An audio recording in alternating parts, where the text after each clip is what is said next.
Hello, this is Bill with Garden Grizzly. This is the second in the series on the Prusa print house that we're building. And I'm going to start in this video by cutting out the styrofoam, and that's for insulation around the walls, and and then continuing on. So let's get after it.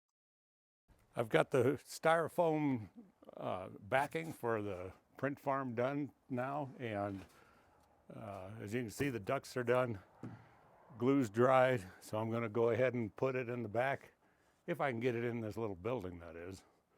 It's been a couple weeks since the last time that I worked on this.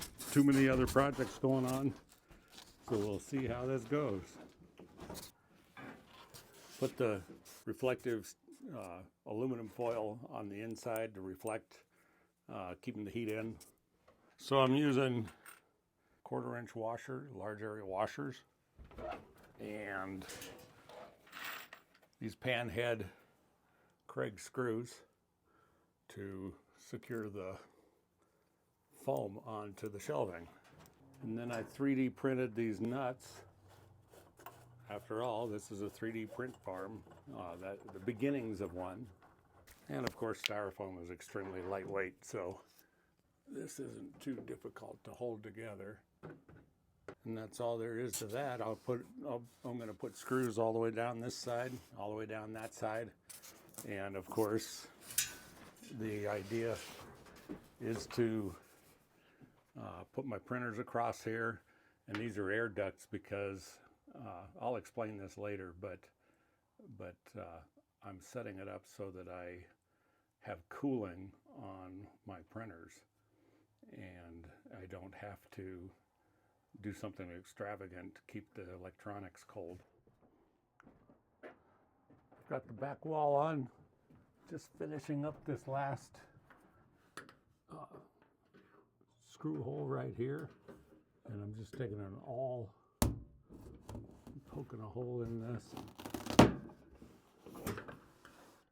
threading the screw through the back side.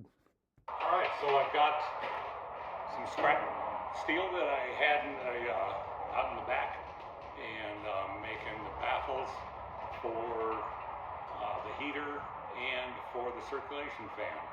And so since it's scrap, it's not exactly what the drawing showed, but it's going to be close enough. So that's what I'm working on at the moment. Cut this piece in half. It was a piece of trim from our shed business, and here we go. I bought a new rivet squeezer, and I just thought I'd show you this real quick. Not everybody knows how to use Teflon tape. There's a air fitting. So get Teflon tape on the last thread, because then it might get inside, contaminate whatever it is that you're using the threaded fitting for. But you just, if you hold it in your right hand and turn just like you were screwing it in, it just goes that easy. So hold the tape in your left hand, hold the fitting in your right hand. At least 3 turns is what they recommend. And then you just pull it tight till it breaks, and there it is. It's just that easy. And then I always take the end, flip it over the side, and it's ready to go for the next time. And then of course with Teflon tape, you have to remember that Teflon is one of the slipperiest things there is, and so don't over torque whatever it is that you're putting it into. And if you've used plenty of Teflon tape, it doesn't have to be very tight anyway. And so if you ever have to change the fitting, it comes out so easy, it's ridiculous. And it'll never leak. Just that simple. So I just thought I'd show you that.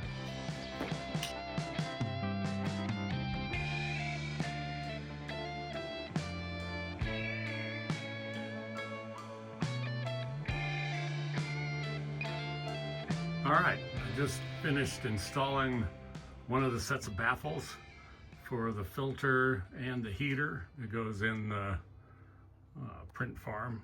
And so this is what it looks like installed. And I'm gonna go ahead and install the other one right now.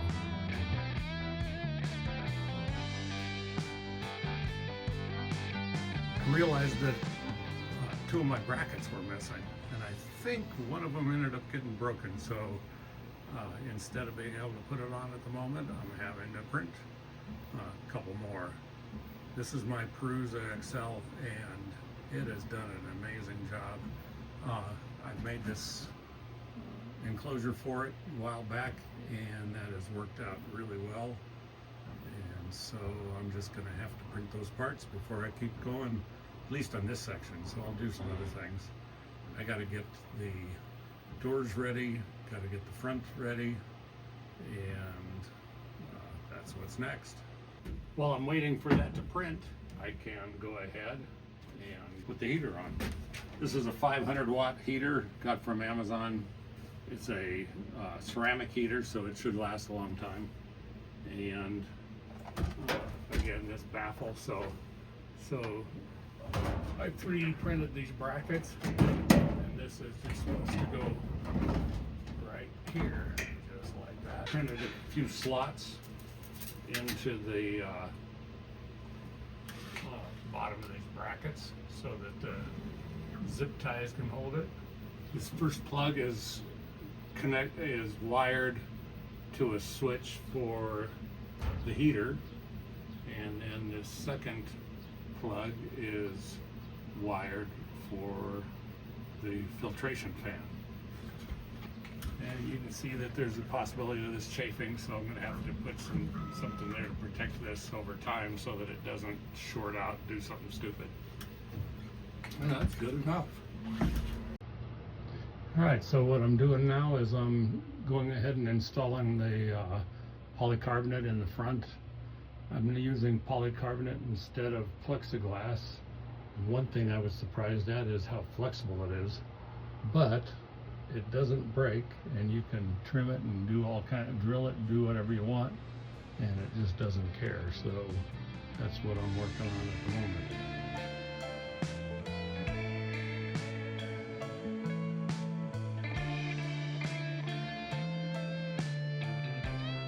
All right, I've gone ahead and put the lights in.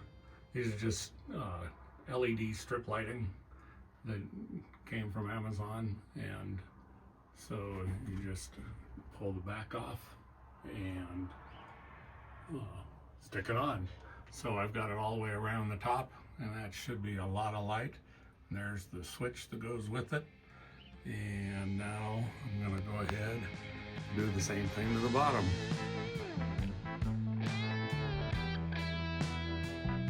The next step, as you can see, is to finish all the wiring. So I'm going to have the two heater element controllers right here. That's in these boxes. And a switch for each of the filter fans. And then a separate switch to run the fan that cools the printers and provides power to the printers. So that if the printers are running, the fan is also running, so that I can't burn up the printers.